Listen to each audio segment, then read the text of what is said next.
হঠাৎ মুখের এক পাশ বেঁকে গিয়েছে, হাসিটা ঠিক আগের মতো নেই, চোখ দিয়ে পানি পড়ছে, চোখ ঠিক মতো বন্ধ করতে পারছেন না, কথা আটকে যাচ্ছে, কানের পিছনে বা নিচে ব্যথা করছে। হঠাৎ দেখা যায় যে আপনি খাবারটা যেদিকে খাচ্ছেন সেই একটা দিকে খাবার জমা হয়ে যাচ্ছে, পানি পান করতে গেলে মুখের এক পাশ দিয়ে পানি পড়ে যাচ্ছে। এগুলো কিন্তু ফেশিয়াল পালসির মূল লক্ষণ, যাকে ইডিওপ্যাথিক ফেশিয়াল প্যারালাইসিসও বলা যায়। আসসালামু আলাইকুম, আমি লায়লা মমতাজ, ফিজিওথেরাপি কনসালটেন্ট। আমি প্রতিদিন শুক্রবার ব্যতীত বিকেল 3টে থেকে রাত 9টা পর্যন্ত বসি আলমানা লেজার ফিজিওথেরাপি সেন্টারে। আজ আমি কথা বলবো ফেশিয়াল পালসি নিয়ে। ফেশিয়াল পালসি কি? ফেস মানে মুখ, পালসি মানে প্যারালাইসিস। যখন কোনো কারণে ওই মুখের এক পাশ অবশ হয়ে যায় তাকে ফেশিয়াল পালসি বলা হয়।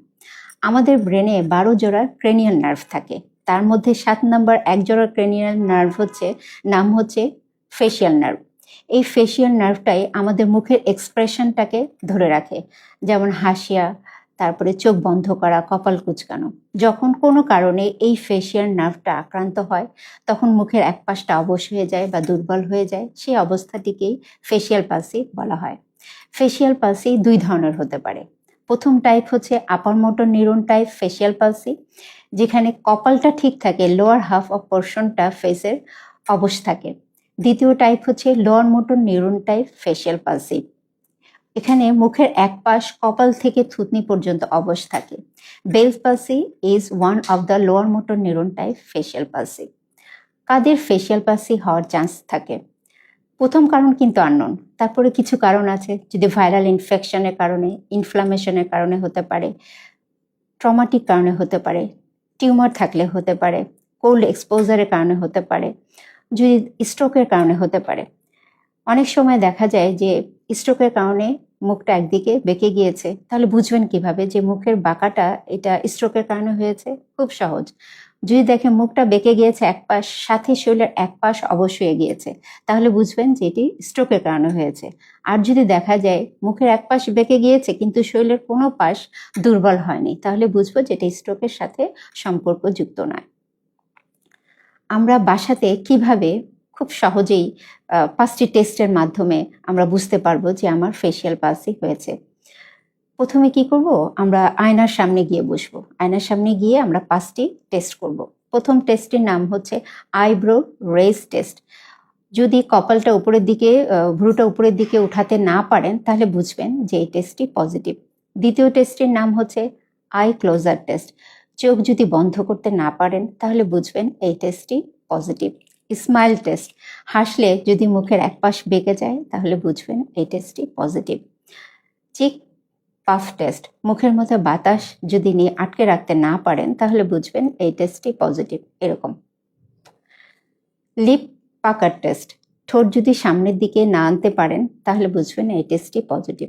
এরকম আমরা কি করতে পারি তাহলে? প্রথমে যে কাজটি করব সেটি হচ্ছে যত দ্রুত সম্ভব রোগীটিকে হাসপাতালে নিয়ে যাব। মেডিসিন স্টার্ট যত তাড়াতাড়ি করা যাবে তত তাড়াতাড়ি নার্ভের ইনফ্লামেশন এবং নার্ভের ড্যামেজ থেকে রক্ষা করতে পারবো। দ্বিতীয় যে কাজটি করব সেটি হচ্ছে নরম খাবার, গরম খাবার খাওয়াবো, কোল্ড অ্যাভয়েড করব, পর্যাপ্ত পানি পান করাতে হবে, অ্যান্টি অক্সিজেনযুক্ত খাবার খাওয়াতে হবে, যেমন পেঁপে, কলা, তরমুজ, আঙ্গুর। আমরা রাতে টেপিং করব। চোখের বিশেষ যত্ন নিতে হবে। দিনের বেলায় সানগ্লাস ইউজ করব যাতে ময়লা ধুলাবালি চোখে না যেতে পারে। রাতে আগে চোখটাকে ব্যান্ডেজ করে রাখবো, তারপরে আই মাস্ক ইউজ করব। ডাক্তারের পরামর্শ অনুযায়ী আই ড্রপ ব্যবহার করব। রোগীকে যতদূর সম্ভব একটা জেন্টাল ফেশিয়াল মাসাজ দিব। যদি ধরে নিই আমার ফেসের এই সাইড আক্রান্ত, তাহলে চোখটা বন্ধ করে আমরা যে ট্যালকাম পাউডার ইউজ করি সেই ট্যালকাম পাউডারটা এইদিকে মাখিয়ে নেব। তারপর আমরা নিচ থেকে উপরের দিকে মাসাজটা হবে। নিচ থেকে থুতনি থেকে উপরের দিকে যাব, ঠোঁট থেকে উপরের দিকে যাব, নাক থেকে উপরের দিকে যাব, চোখ থেকে উপরের দিকে যাব এবং ভুরু থেকে উপরের দিকে। জাস্ট এইভাবে ফেশিয়াল মাসাজটা করতে হবে। যদি ব্যথা থাকে কানের পিছনে তাহলে আমরা 3 বেলায় 20 মিনিট করে গরম পানির ভাপটা দিব। এক্সারসাইজ করব। প্রথম যে এক্সারসাইজ করব সেটি হচ্ছে আইব্রো রেজ এক্সারসাইজ। ভুরুটাকে উপরের দিকে তুলে 10 পর্যন্ত গুনবো, তারপরে ছেড়ে দেব। এরকম 1 2 3 4 5 6 7 8, 9, 10। ভ্রুটাকে কুচকাবো, কুচকায় 10 পর্যন্ত গুনবো, ছেড়ে দিব। চোখের এক্সারসাইজ করব। I closure exercise. চোখটাকে জোরে বন্ধ করব, যদি না পারি তাহলে অন্য হাত আঙ্গুল দিয়ে চেপে ধরে 10 পর্যন্ত গুনবো, ছেড়ে দিব। জোরে চোখটাকে ডানে নিব, বামে নিব, উপরে উঠাবো, নিচে উঠাবো। নাকের এক্সারসাইজ করব। এক পাশের নাকের ছিদ্র দিয়ে বাতাস নিব, অন্য পাশ দিয়ে ছেড়ে দিব, এরকম।